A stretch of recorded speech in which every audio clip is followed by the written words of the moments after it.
Hi everybody, this is Mrs. Kim from the Owensville Branch of the Claremont County Public Library. Have you ever dreamed of being a knight in shining armor and fighting a fierce dragon? Well, today we're going to do a little story time where we get to make believe that we are knights and dragons. I'm here with my friend Sir Steve and Dragna the dragon.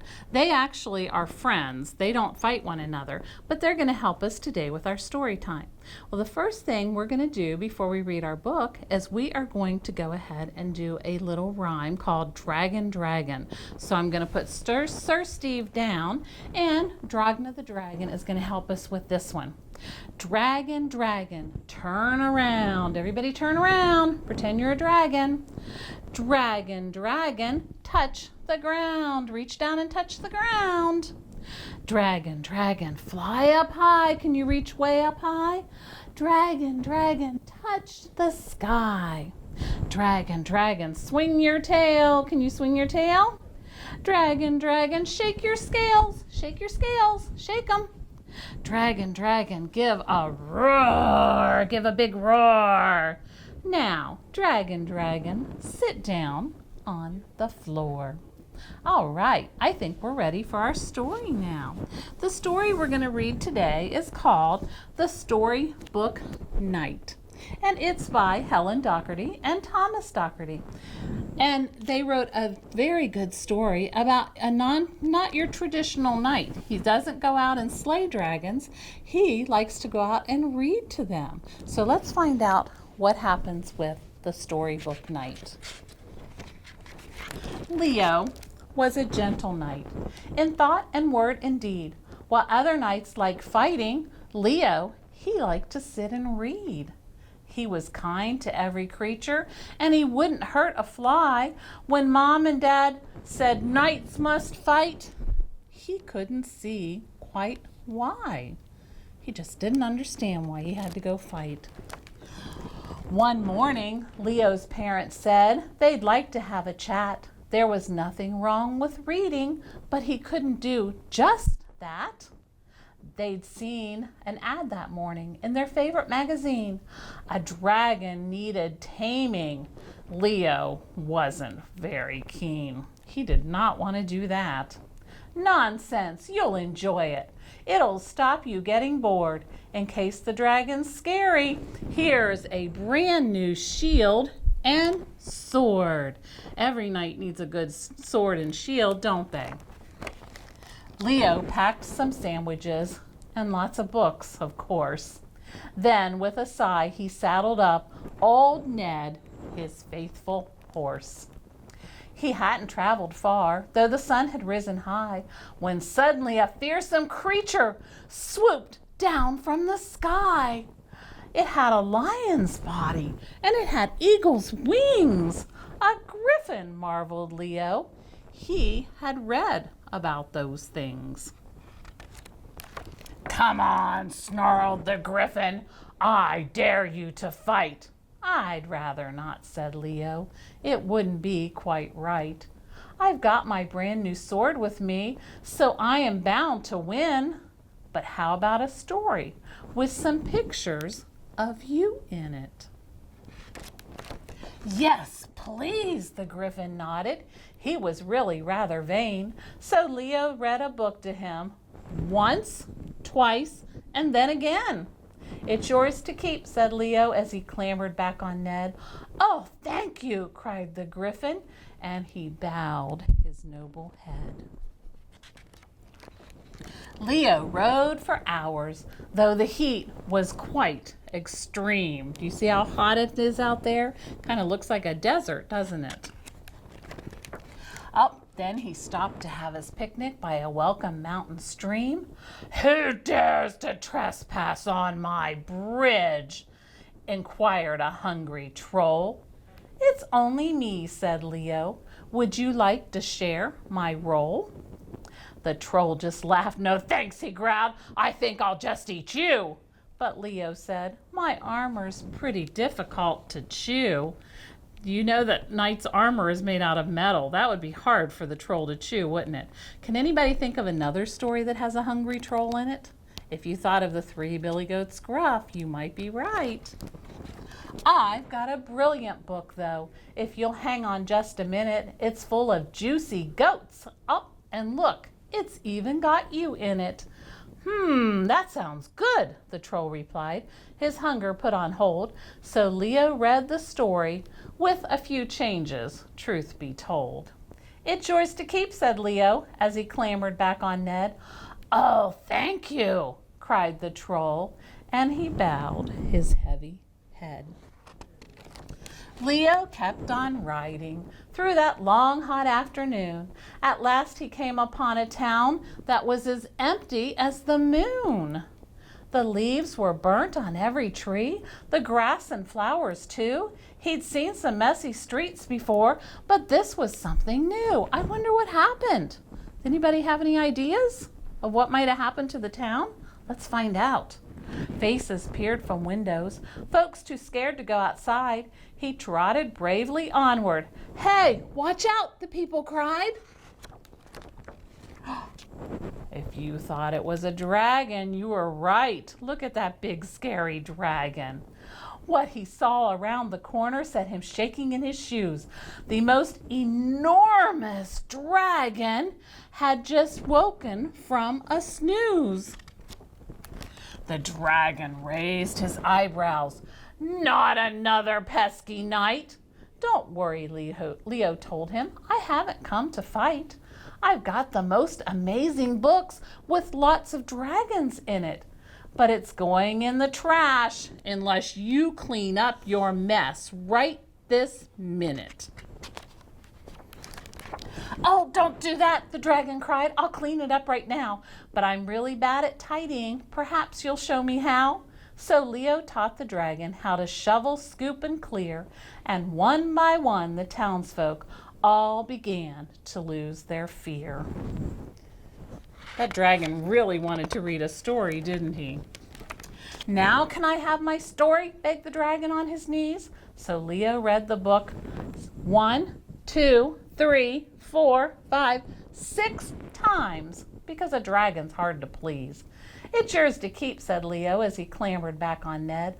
Oh, thank you, cried the dragon, and he bowed his scaly head.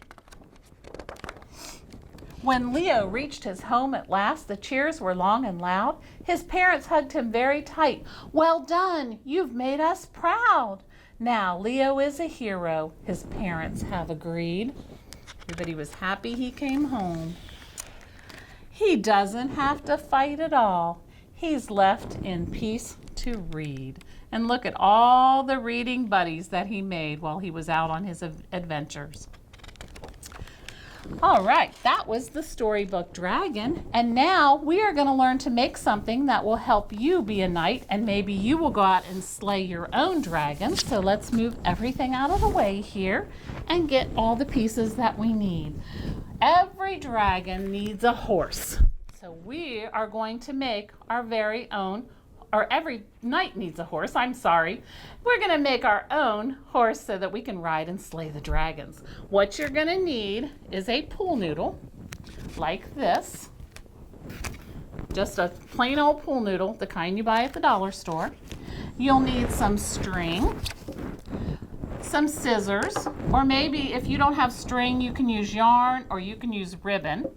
You'll need a marker or some wiggle eyes, depending on what you have at your house, and some felt if you have felt, or again, you can use yarn if you'd rather, and some good glue. We're using a glue called tacky glue today because it sticks really well for projects like this, but if you don't have that, you can use whatever glue you have at home. The very first thing you do in making your horse is you have to bend it down for the head. That way, when you do that, you can see that right here is where you want to tie your string or your yarn or your ribbon. So get a long piece of string and we're going to mark the spot right where we're going to tie it. So we're going to tie it, cut it off, and it's better to cut it a little too long, than that way if you don't need it all you can trim it. So let's cut our string like that. We're going to tie it right at the spot that we bent our head. And all you have to do is just tie a knot like this. And if If you need some help tying, you can get a grown-up to help you. So you just want to tie it like that.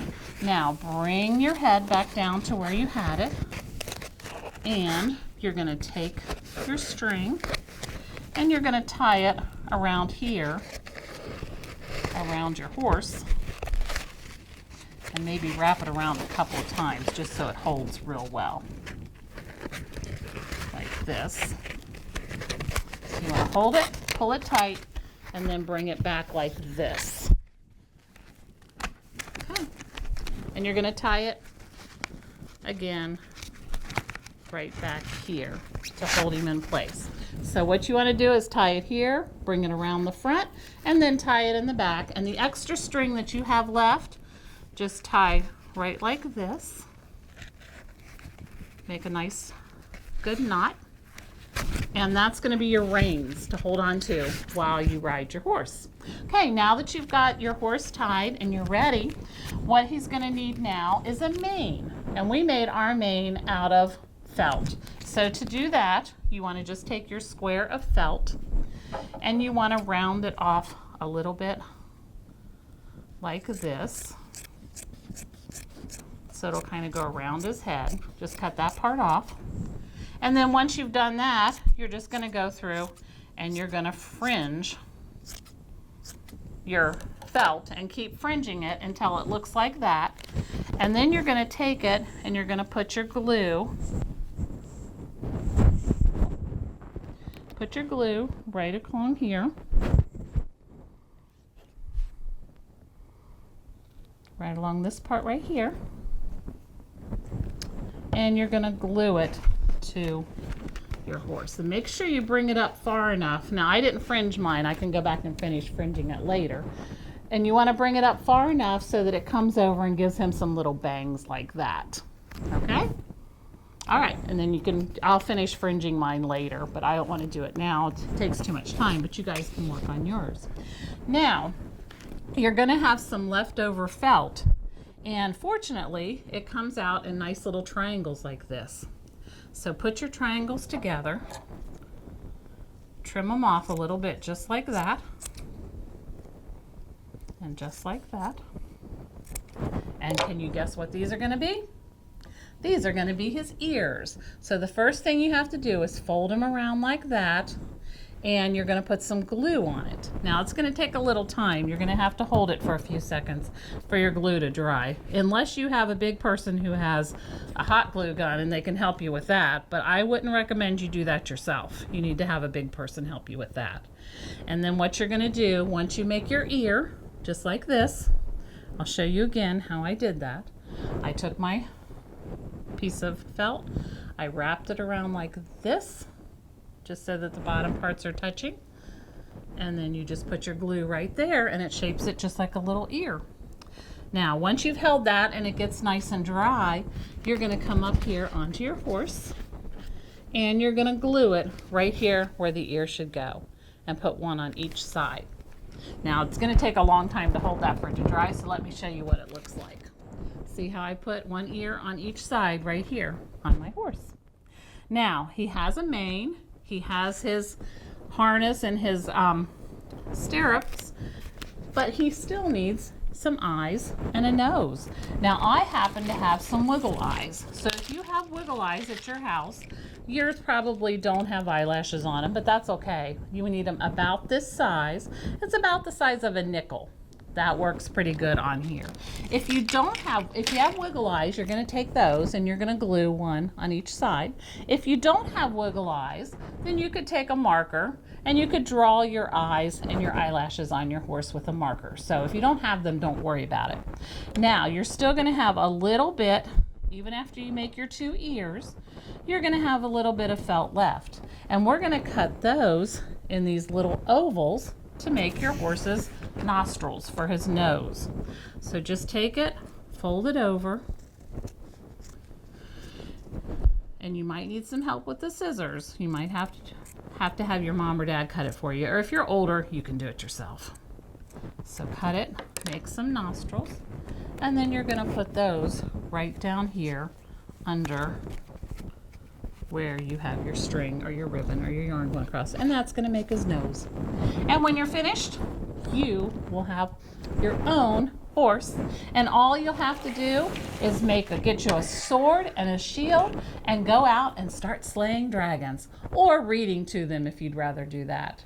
I do have one last song for us to do together, so I'm going to put the horse down, and I'm going to bring Dragna and Sir Steve back up here, and they're going to help me with our last song before we go.